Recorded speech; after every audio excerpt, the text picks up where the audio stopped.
Hello दोस्तों, के पाठशाला के यूट्यूब चैनल में आपका बहुत-बहुत स्वागत है। आज मैं आपके लिए लेकर आया हूँ क्लास 10th का जो मैथ है उसमें क्षत्रमिति का वीबीआई इम्पोर्टेंट जो होता है फार्मूला वो आपके सामने लेकर आया हूँ। अगर आप इतना फार्मूला याद रखते हैं तो इसके अलावा आपको कुछ भी पढ़ने की जरूरत नहीं है। इसी फार्मूले से आपका जो जितना क्षत्रमिति होता है सभी इसी से बन जाएगा। तो चलिए शुरू करते हैं। नमस्कार दोस्तों, मैं कृष्णनंदन, आप देख रहे हैं के पाठशाला यूट्यूब चैनल। वीडियो शुरू करने से पहले आपसे मैं रिक्वेस्ट करना चाहता हूं कि अगर आप चैनल पर नए हैं तो चैनल को सब्सक्राइब करके बेल आइकन को ऑन कर लीजिए, जिससे आने वाली अगली वीडियो जानकारी सबसे पहले मिल जाए। तो चलिए वीडियो शुरू करते हैं।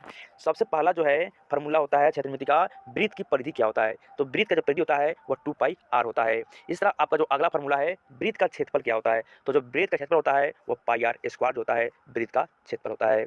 अगला फार्मूला है वृत्त का व्यास यानी d बराबर क्या होता है। तो जो वृत्त का व्यास होता है वो 2r होता है, 2 त्रिज्या होता है। इस तरह आपका अगला फार्मूला है यानी वृत्त की त्रिज्या r बराबर क्या होता है। तो वृत्त की त्रिज्या r बराबर होता है d/2 यानी कि व्यास बटा 2 होता है।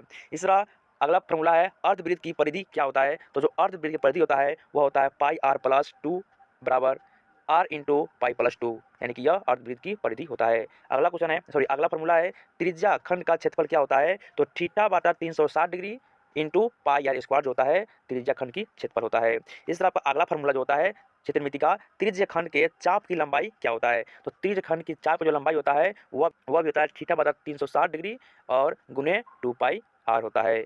इस तरह आपका अगला फार्मूला है वृत्त लघु खंड का क्षेत्रफल क्या होता है। तो θ/360 गुने πr² minus 1/2 πr² sin theta जो होता है वृत्त लघु खंड का क्षेत्रफल होता है।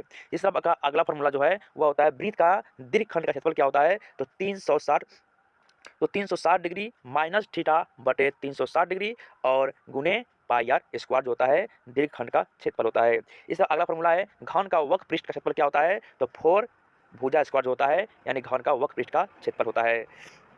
इस तरह आपका अगला फार्मूला है कि घन का कुल पृष्ठ का क्षेत्रफल क्या होता है। तो 6 गुने भुजा² यानी कि दोस्तों बताते हैं आपको यहाँ पर जो ई है यह आपको भुजा को प्रदर्शित करता है। तो 6 गुने भुजा² जो होता है घन का कुल पृष्ठ का क्षेत्रफल होता है। इस तरह घन का आयतन जो होता है वह भुजा क्यू होता है। इस तरह आपका अगला फार्मूला है घनाभ का वक्र पृष्ठ का क्षेत्रफल क्या होता है। तो 2s into l plus B यानी कि क्या होता है 2s इंटू लंबाई प्लस जो चौड़ाई होता है घनाभ का घनाभ का वक्र पृष्ठ का क्षेत्रफल होता है। इस तरह आपका अगला फार्मूला है घनाभ का संपूर्ण पृष्ठ का क्षेत्रफल क्या होता है। तो 2 into LB plus BS plus HL जो होता है वक्र पृष्ठ का क्षेत्रफल होता है, संपूर्ण वक्र पृष्ठ क्षेत्रफल होता है घनाभ का। इस तरह आपका अगला फार्मूला है बेलन का वक्र पृष्ठ का क्षेत्रफल क्या होता है। तो 2πr जो होता है बेलन का वक्र पृष्ठ का क्षेत्रफल होता है। इस तरह आपका अगला फार्मूला है बेलन का संपूर्ण पृष्ठ का क्षेत्रफल क्या होता है। 2πr into r plus S जो होता है बेलन का संपूर्ण पृष्ठ का क्षेत्रफल होता है।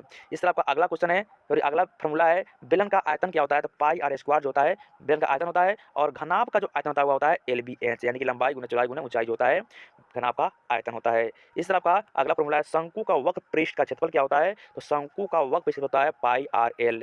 इस तरह का अगला कुछ फार्मूला है शंकु का कुल पृष्ठीय क्षेत्रफल क्या होता है। तो πr into l plus are जो होता है शंकु का कुल पृष्ठीय क्षेत्रफल होता है। इस तरह अगला फार्मूला है शंकु का आयतन क्या होता है। तो शंकु का आयतन होता है 1/3 πr² इंच होता है। इस तरह आपका अगला फार्मूला है गोला का पृष्ठीय क्षेत्रफल क्या होता है। तो गोला जो होता है पृष्ठीय क्षेत्रफल होता है 4πr²।